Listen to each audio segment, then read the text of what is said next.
Mhlonishwa ke sesiphethe nje Mhlonishwa ke ake singene kule ndaba yokushintsha igama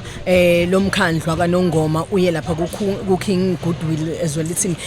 ngicabanga ukuthi angazi uma ngibeka kahle Mhlonishwa uzongicorrecta lapho Mhlonishwa mhlambe nikulindele yini ukuthi khona abantu abazongahambisani nakho khona abantu futhi abazohambisana nakho khona futhi abantu okuzothatha isikhathi ukuthi bajwayele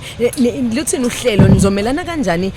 nalawo ma negative words azobe eqhamuka ngaleso sikhathi Angibonge nje msakazi ukuthi ubuze lo mbuzo ngoba sinayo into ethi kufanele ngabe siyaye emphakathini siyokhuluma kahle ngalezi zinto sithola ama platforms a proper ukukhuluma ngalento. Let me just give you a background for the first time ukuthi bekuvele kuyishwa isilo esebuzile uMdlokombane uza uyisilo besihlala kwaNongoma kodwa uma ubuka kwaNongoma ayikho into ongayi-identifya ngaye noma ongathi nayo into esho ukuthi lapha bekuhlala isilo so ingakho ke sinalo umkhandlo ongenile sathatha isinqumo sokuthi asishintshe igama likaNongoma municipality sithi King Goodwill kaZwelithini King Goodwill Zwelithini municipality on the basis ukuthi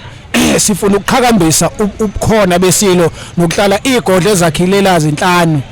noma zine ekhona la kodwa ayikho into esizwayo ethinta ongangezwe la saze sithi sizoshintsha nje umasipala kuphela asishintshanga idolobha la kwaNongoma idolobha lizoqhubeka kuNongoma ngiyafisa ukuthi umphakathi ukwazi lokho lizoqhubeka idolobha libe uNongoma kodwa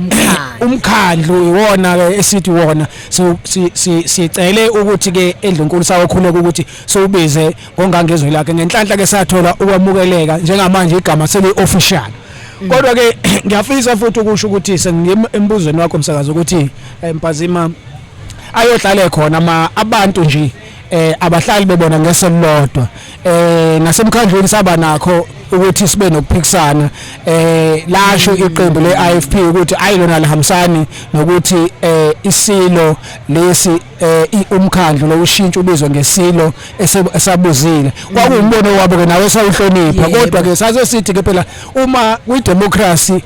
kusuke baba khona laba ababona ngalendlela kube khona ababona ngalendlela bese kubuka ukuthi obapha abaningi ababona ngaleyo ndlela kungalezo zizathu ukuthi uthi noma kukhona lokho sase sizama ukuthi sikwamukele ukuthi vele fanele kube khona ukuphikiseka kokunye kodwa ungasho ukuthi kuyoshintsha